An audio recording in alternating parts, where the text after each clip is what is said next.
అందరికీ నమస్కారం అండి. నా సాహితీమాలకు స్వాగతం.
హలో, అందరూ ఒకసారి ఇటు చుట్టూ చూడండి. ఎంత బాగుందో పచ్చటి చేలు, ఎంత పెద్ద పెద్ద ఈ కొండలు. ఇగో అక్కడ చూడండి, ఎంత పెద్ద కొండలు, ఆ మెట్లు.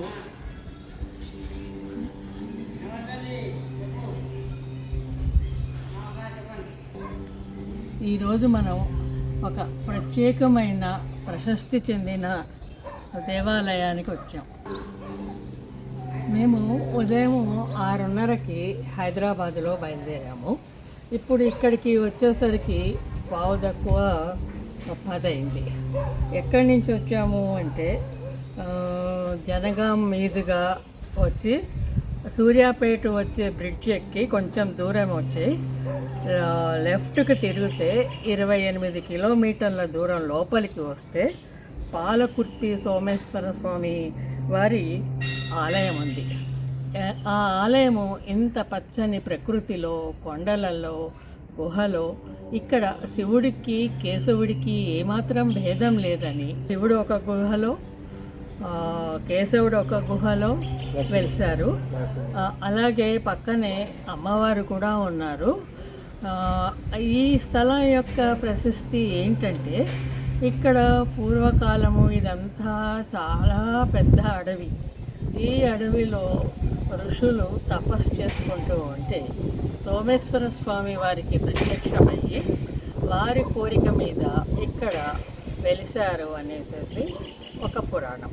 ఇంకొక స్థల పురాణం ఏమిటంటే, సప్త ఋషులు వారి కోరిక మీద సోమేశ్వరుడు ఇక్కడ వెలిశాడు అనేసి అది కూడా ఒక స్థల పురాణం ఉంది. ఇంకొక ప్రసక్తి ఏంటంటే, ఒక కథ అనుకోండి. ఒకప్పుడు ఒక వృద్ధురాలు స్వామివారికి ప్రదక్షిణ చేద్దామని కొండపైకి ఎక్కలేక గిరి చుట్టూ ప్రదక్షిణ చేసేదట. అప్పుడు స్వామివారు కరుణించి కొండను కొద్దిగా చీల్చి దారి చేశారట. ఆ దారి నుంచి మనము సోమేశ్వరుని ప్రదక్షిణ చేసుకోవచ్చు. దానికి ఏంటంటే, ఆ సొరంగ మార్గం సన్నగా ఉండి కొండ చీలినట్టుగా కనిపిస్తుంది, కానీ ఎవరో చేసినట్టుగా కనిపించదు. సో అక్కడ నుంచి మనము లావుగా ఉన్నవాళ్ళు వెళ్ళినా, ఎవరు వెళ్ళినా ఈజీగా వెళ్ళవచ్చు. కానీ అపరిశుభ్రంగా ఉన్నవాళ్ళు వెళ్తే అక్కడున్న తేనె తీగలు వారిని కుడతాయి. ఇక్కడ తేనె పట్టులు చాలా ఉన్నాయి. ఈ ప్రదేశానికి తేనెలు రక్షణ అని అంటారు.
ఇందాక మనము ఎంట్రన్స్లో చెప్పుకున్నాం కదా, ఒక వృద్ధురాలికి ఒక పెద్దావిడికి సోమేశ్వర స్వామి దయదలిచి గిరి చుట్టూ కింద తిరగకుండా ఒక సన్నటి మార్గం చేశారని చెప్పుకున్నాం కదా. చూడండి, ఇదే మార్గం. ఇలా మనము ఎంత సన్నగా ఉందో ఆ సన్నటి దాంట్లో నుంచి లావు వాళ్ళు కూడా వెళ్ళొచ్చుట. మహేష్ కొంచెం అక్కడ పైకి పోయి చూపించు. అదే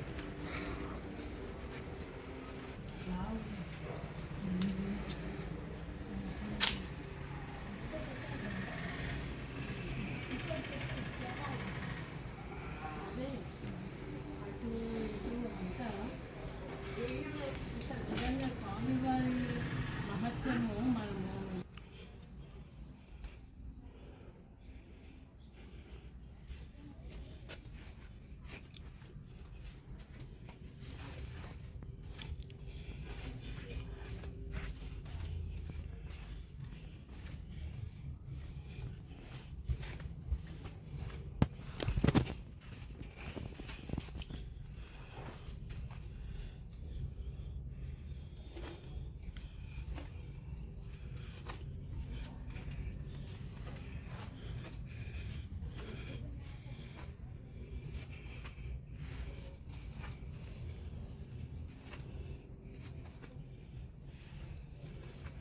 రక్షణగా ఉన్నాయి, కాపాడుతుంటాయి అన్నారు కదా.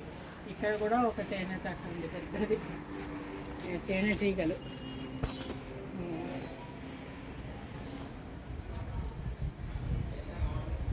అమ్మో, అది ఎవరన్నా వెళ్తారా? ఎక్కడి దాకా వెళ్తుంది ఆ సన్నటి సందులో? సందులో దేవుని దగ్గరికి వెళ్తుంది. అక్కడ దేవుడు సోమేశ్వర స్వామి ఆడికి వస్తారు. అంటే వెనక వైపుకి వెళ్తామా? ముందుకే వెళ్తాం. అంటే ఇట్లా ఇప్పుడు ఆ దేవుడు అయ్యగారు ఉన్నారా, ఆడికి వస్తుంది ఈ సన్నదారి. ఇట్లా వెళ్ళాలేస్తారు. ఇప్పుడు కూడా వెళ్తూనే ఉన్నారు, వెళ్తారు. మన ధైర్యంగా పోవాలి. ఇప్పుడు మనకి ఈ తేనెటీగలు కుడతాయా ఎవరినైనా? మనం తప్పు చేస్తే ముచ్చట అది. మన ఏదన్నా దేవుని మొక్కిన మొక్కు లేక మనం తీర్చుకోలేకపోతే మర్చిపోతాను, లేకపోతే ఏమన్నా.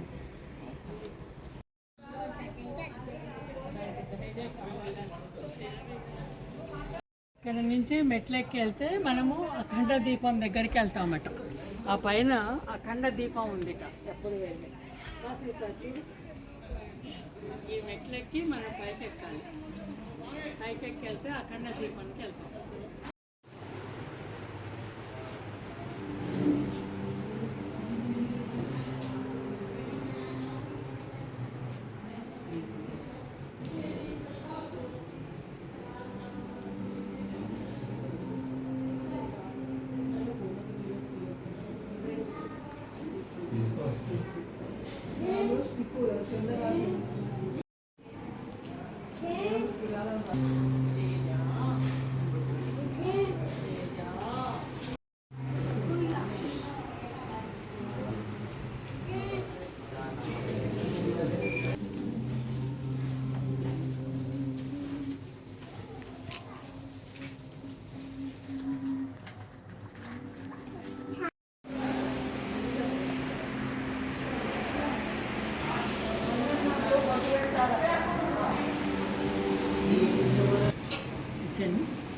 నమస్కారం అండి.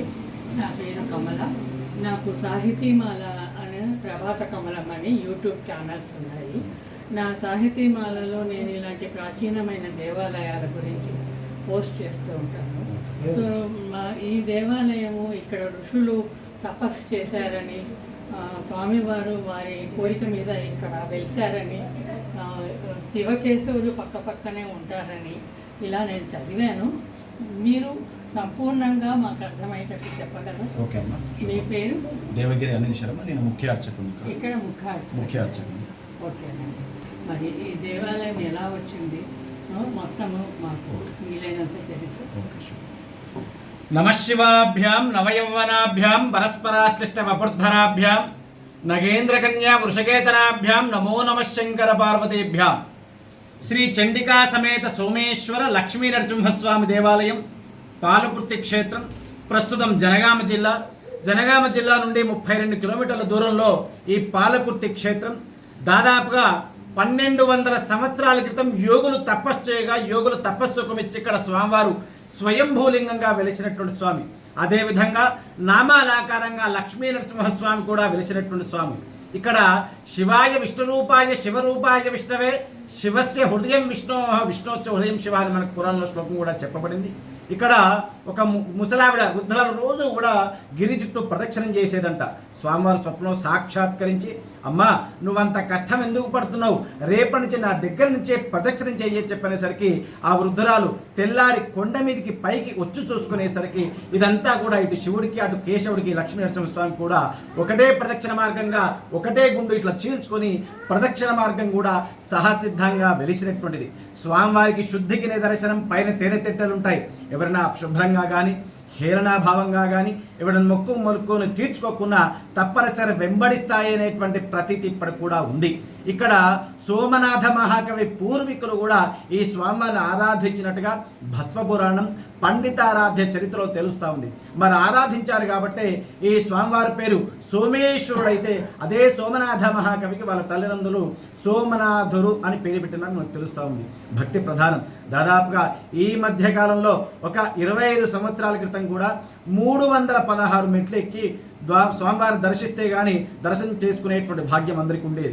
క్రమేణా వృద్ధులను దృష్టిలో పెట్టుకుని దాదాపు ఒక 15 సంవత్సరాల క్రితం నుంచి ఈ ఘాట్ రోడ్ కూడా వృద్ధులను దృష్టిలో పెట్టుకుని అందరూ కూడా ఈ స్వామివారి దర్శనం అంటే విలవేల్పుగా చాలా సంవత్సరాల నుంచి విలవేల్పుగా స్వామివారి చెంతకు వచ్చి ఇక్కడ పుట్టు వెంట్రుకలు తీసుకోవటం, వాళ్ళ కోరికలు ఏ విధంగా అయినా ఈ స్వామివారిగా కొంగు బంగారంగా తీర్చుకుని వెనువెంటనే మళ్ళీ వచ్చి స్వామివారికి అభిషేకం చేసుకున్న ఆనవాయితీ అనేటువంటి విధానం దృష్టిలో పెట్టుకొని ప్రతి వెనకటి నుంచి ఉన్నటువంటి మనుషుల కంటే వృద్ధులను కూడా ఈ స్వామివారి దర్శించేటువంటి భాగ్యాన్ని ఘాట్ రోడ్ ద్వారా అందరికీ కల్పేయడం జరిగింది. ఇక్కడ ఒక్కొక్కరు పాక్కుంటూ వచ్చి స్వామివారి దర్శనం చేసుకుని ఒకరు వెళ్ళేటువంటి మార్గమే ఉండేది.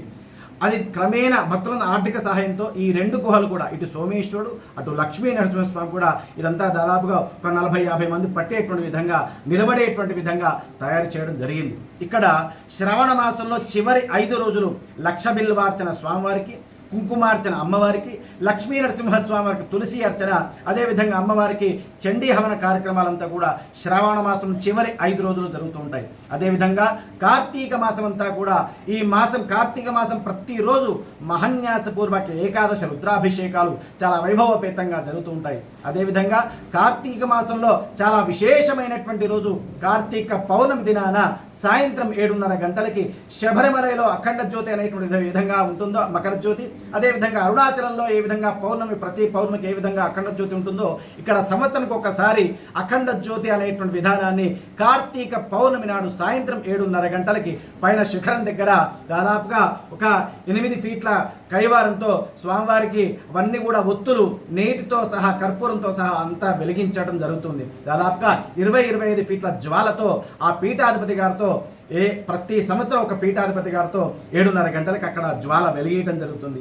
ఆ ప్రాంతం దాదాపుగా ఈ దేవాలయం ఈ పాలకుర్తి క్షేత్రం పక్కన ఉన్నటువంటి ఒక 20-30 గ్రామాలకు కూడా ఆ జ్యోతి స్వరూపం అవుపడుతుంది. ఈ శివకేశవుడు జ్యోతి స్వరూపంలో దర్శిస్తారంతా కూడా. ఆ పౌర్ణమి నాడు ఈ దేవాలయం అంతా కూడా ప్రతి చిన్న గుండు దగ్గర కూడా దీపాలతో చాలా విరాజిల్లిపోతుంది. అదేవిధంగా మాఘమాసంలో మహాశివరాత్రి అత్యంత వైభవోపేతంగా బ్రహ్మోత్సవాలు జరుగుతుంటాయి. ఎక్కడైనా మహాశివరాత్రి అనగానే శివుడు ఉద్భవించినటువంటి సమయం మహాశివరాత్రి అనేటువంటి దానికి పేరు. అదే సమయాన దానికంటే ముందు 7:30 గంటలకి ఎక్కడైనా శివుడికి కళ్యాణం అవుతుంది. ఇది శివకేశవులకు నిలయమైనటువంటి క్షేత్రంలో ఇటు పార్వతీ పరమేశ్వరులకు అదేవిధంగా లక్ష్మీ నరసింహస్వామికి ఒకే వేదికపై కళ్యాణోత్సవం మహాశివరాత్రి అత్యంత వైభవపేతంగా జరగనుంటుంది. అదేవిధంగా కళ్యాణం కంటే ముందు రోజు ఇక్కడ ధ్వజారోహణం, అంకురారోపణ, శివరాత్రి రోజు రాత్రి 7:30 గంటలకి కళ్యాణోత్సవం, శివరాత్రి రోజు రాత్రి 12 గంటల 11 నిమిషాలకు లింగోద్భవ కాలంలో స్వామివారికి విశేష అభిషేకాలు, అదేవిధంగా మరుసటి రోజు రథోత్సవం, మరుసటి రోజు వసంతోత్సవం, అలా 5 రోజులు పాంచానిక దీక్షతో అగ్నిగండాలతో అత్యంత వైభవోపేతంగా స్వామివారి బ్రహ్మోత్సవాలు జరుగుతూ ఉంటాయి. సుదూర ప్రాంతం నుంచి సంతానం లేనటువంటి వాళ్ళంతా కూడా ఇక్కడ స్వామివారు అభిషేకించి ఒక ముడుపు కట్టుకొని మళ్ళీ సంతానం అయిన వెంటనే వెంటనే మళ్ళీ స్వామివారి చేతకు వచ్చి ఆ దంపతులు కూడా మంచిగా దండం పెట్టుకొని వెళ్ళేటువంటి మార్గం. ప్రతి వారికి న్యాయమైనటువంటి కోరిక స్వామివారి దర్శనం చేసుకొని ఈ విధంగా కోరుకోగానే కొంగు బంగారంగా స్వామివారు అదే విధంగా వాళ్ళకు ఆశీస్సులు పొందుతూ ఈ క్షేత్రం అంతా విరాలు చెల్లుతూ ఉంటుంది. శుభం భూయ. ఇక్కడ రామాలయం ఉందన్నారు, ఆ రామాలయం ఏంటి?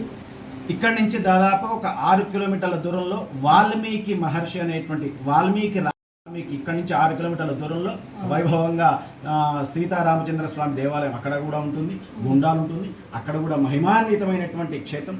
అదేవిధంగా ఇక్కడి నుంచి ఒక 3.5 కిలోమీటర్ల దూరంలో బొమ్మరి పోతన, భాగవతం రాసినటువంటి పోతన, పాలకుర్తి సోమనాథ మహాకవి, వాల్మీకి మహర్షి, ఈ కలయిక అయినటువంటి కవుల కలయిక అయినటువంటి క్షేత్రాలంతా కూడా దాదాపుగా ఈ పాలకుర్తి, బొమ్మర, వాల్మీకి ఈ 3 క్షేత్రాలు కూడా పక్కపక్కనే ఉండటం కూడా ఈ ఇక్కడ ఉన్నటువంటి ప్రజలందరికీ కూడా మా అదృష్టకరం. ఈ సోమేశ్వరుడు అనుగ్రహం, అదేవిధంగా రామాలయం స్వామివారి అనుగ్రహం, అటు సీతారామచంద్ర స్వామి అనుగ్రహం అందరికీ ఎలవేళ్ళ కలిగి ఉండాలని శుభం భూయ.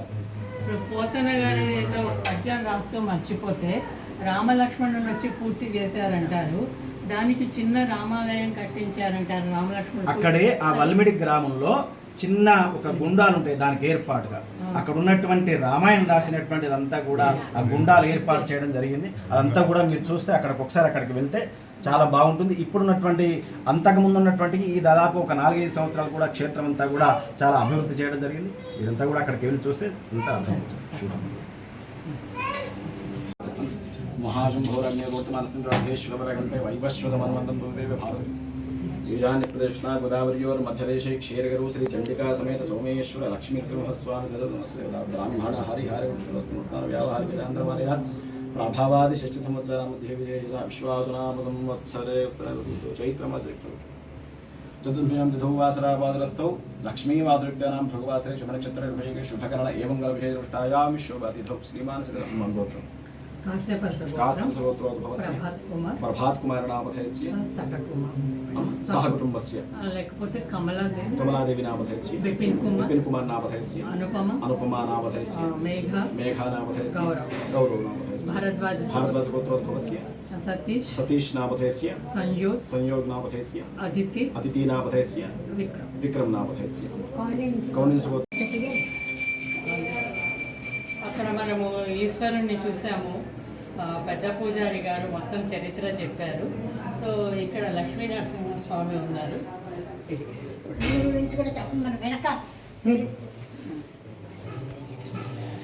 వెనక వైపు ఏంటి బాబు మీరు చెప్పండి. లక్ష్మీస్వామి వెనకాల ఉన్నది ఏంటి? లక్ష్మీ నరసింహస్వామి గారు అక్కడ పిలిచారు, ముంగట విగ్రహం ప్రతిష్ఠించారు. వెనక ఉన్నదేమో స్వయంభూ, ముందు ఉన్నది విగ్రహం. మీరు ఇక్కడ ఎప్పటి నుంచి వస్తున్నారు? ఇవాళే వచ్చారు.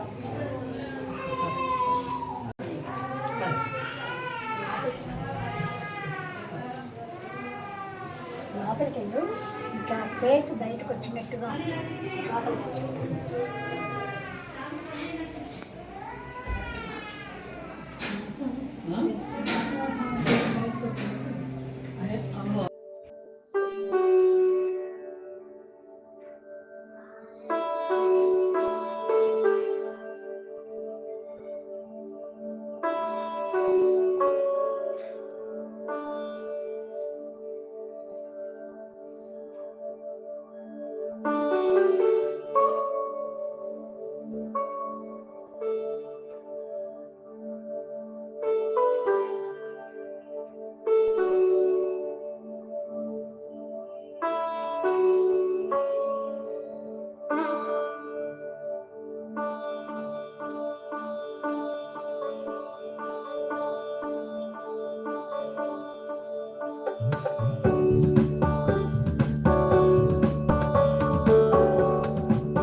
ఆంజనేయ స్వామి మామూలుగానే ఉన్నారా లేకపోతే మెట్ల దారికి వెళ్ళే ముందు ఆంజనేయ స్వామిని దర్శించుకొని అంటే మామూలుగా వెలిసారు చంద్రపాలి అదే నేను అడిగేది దీనికి చంద్రపాలి అది. సో విన్నారు కదండి మన ఆ సోమేశ్వర ఆలయానికి ఈయన ఆంజనేయ స్వామి క్షేత్రపాలికుడు. సో అసలు ముందు మనం వీరిని దర్శించుకొని తర్వాత మెట్ల దారి వెంబడి పైకి వెళ్ళాలి. అంతే కదండి.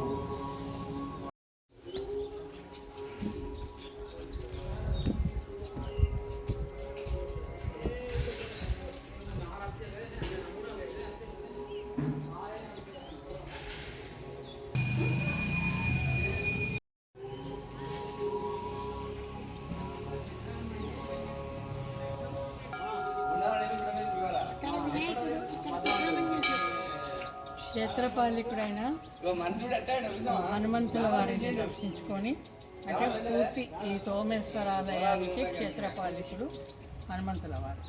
ఆయనని ముందు దర్శించుకొని ఆయన పర్మిషన్ తీసుకొని ఈ మెట్ల దారింపడి పైకి వెళ్ళచ్చు. కానీ ఇప్పుడు మనము రోడ్డు మీద కారులో వెళ్ళాము, ఇటు కూడా వెళ్ళచ్చు.